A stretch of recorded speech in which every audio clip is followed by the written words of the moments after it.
the most devastating consequence is the ASD infants losing access at a very young age to a guiding relationship for a lifetime. And that's a very powerful piece. And why?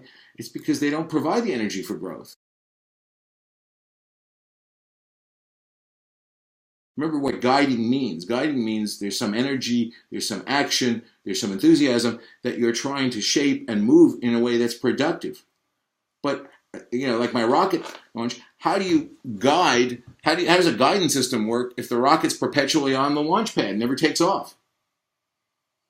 You can't. And I think this is a very critical thing for parents, to help parents understand why they haven't been successful, right? Because the natural function of parents is to guide this energy, this growth-seeking energy that's coming from their kids, and to try to guide it and channel it, limit it sometimes, right? Promote it sometimes, scaffold it sometimes, modify it, elaborate it, control it. That's what guiding is. But if the energy is not there, there's nothing to guide. And so the infants are forming expectations that engaging with novelty, incongruity, uncertainty is going to be catastrophic. And they try to limit their transactions with the world, right? And if you're a parent, your growth promoting efforts are perceived by the same actions you would take, and this is important for parents to understand, that would be perceived by typically developing infants, and that would be supported by them, are experienced by ASD infants as disruptive and threatening. Another problem, and researchers have actually found this, is that because the ASD infant is not supplying the parent with anything to guide, you have to become directive. You have to become abnormal in your attempt at guiding by prompting, by cueing, by initiating more. Unfortunately, and this is the paradox, the more you try to direct, the more you try to get something to happen, the more you're reinforcing their passivity. But on the other hand, if you stop trying, you still get nothing. So parents are really feeling in a no-win situation, right? So if you're a typically developing parent, right, you are assured of your child's attention and their enthusiasm. So you're focusing on guiding that, using that growth. You don't have to worry about it. They're engaging with you. They're coming to you. They're finding you. They're attending to you. They want you in there, right? And so you're focusing on actually guiding. If you're a parent of an ASD infant, you have to struggle just to get their attention and to maintain it for a brief time. So your whole orientation, your mindset becomes completely different, and then your way of trying to promote growth becomes very abnormal. Abnormal for you. It's not the way you would intuitively do this. It's not the way you started out doing it as a parent. You become influenced by that infant. And so, that's when we talk about a mutual negative influence process, right? Is the parents, and research shows, become negatively influenced by the passivity and the lack of growth seeking of their infant. So what you're not getting is any of these wonderful opportunities that your typically developing infants give you. And I really think it hits home when you see this. They're not experience sharing. They're not interested in co-participating. They're not socially referencing. They're not observing. They're not exploring and experimenting in any meaningful way. They're not practicing for mastery. These are the ways that you would guide. These are the opportunities you're given by your typically developing infants to function as a guide. Plus, they're letting you in on that.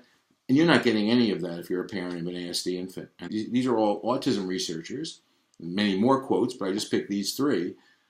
Here's one from, and you notice how recent this is. There's one from 2013, two from 2014. You'll see more and more in just the last 4 or 5 years, this amazing concentration of work. Mothers of ASD infants are forced to spend considerable energy just obtaining their child's attention, compared to mothers of typically developing infants who, assured of the infant's self-regulated interest, can focus on enhancing their joint engagements. Right? So that's what we were saying before. Here's another conclusion. ASD infants' limited responsivity impairs parent efforts to offer the right amount and quality of input. And finally, ASD infants provide parents with few leads to follow and weak, poorly timed signals that are easily missed. Parents are placed in a position where we must attempt to engage a relatively passive child by directing her behavior and compensating for her limited contributions, which is actually impossible to do. And I think that's the conclusion. It's no wonder parents feel like they're in a no-win situation here. And you might ask, well, why are parents growth promoting, right? Isn't that triggered by the child's growth seeking? And the answer is no. There really are separate things. They're somewhat connected, but if you're a parent, I want you to think about this. What else would you do?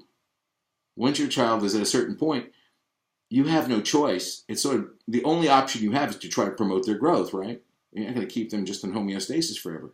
So it becomes activated whether your child is growth seeking or not, and that's going to be inevitable because there is no option B if you're a parent. There is no other course to take. Unfortunately, it becomes very frustrating to try to promote someone's growth who isn't growth seeking.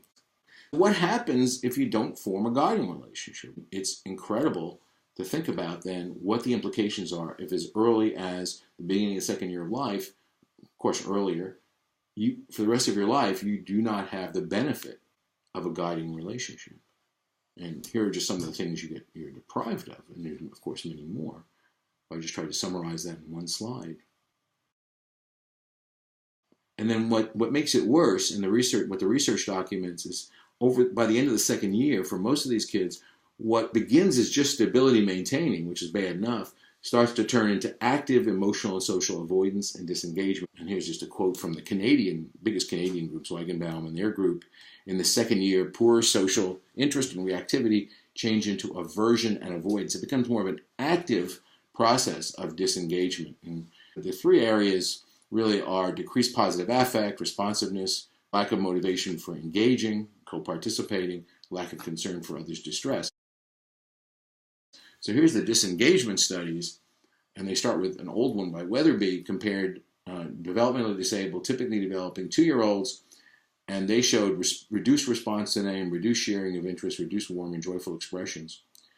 Another one, these are the older ones, reduced social engagement and less shared enjoyment by 12 months, reduced positive affect, Clifford.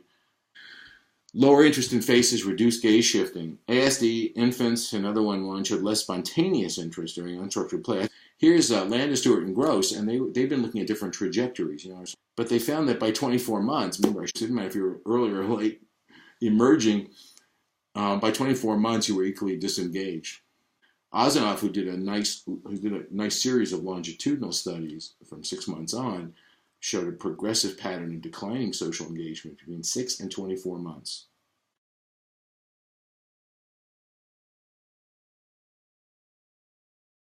Here's an early study with young children, and they showed that a person modeling distress, young, typically developing and developmentally disabled children paid attention. All of them did, but less than half of the ASD group did, and none of them showed signs of facial concern. Hutman in 2010, very good study.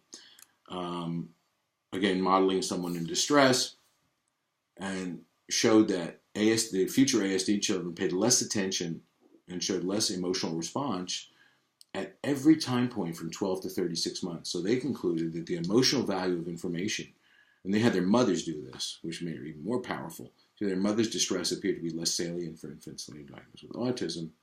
McDonald and Messenger, the toddlers showed less concern and arousal, response to their own distressed parent. And finally, Campbell, a recent study in 22-month toddlers showed very limited empathic concern in response to a crying infant, which is not that big a deal, as well, which more important, an adult pretending to hurt her finger really showed much less reactivity. And then finally, lack of desire for co-participation.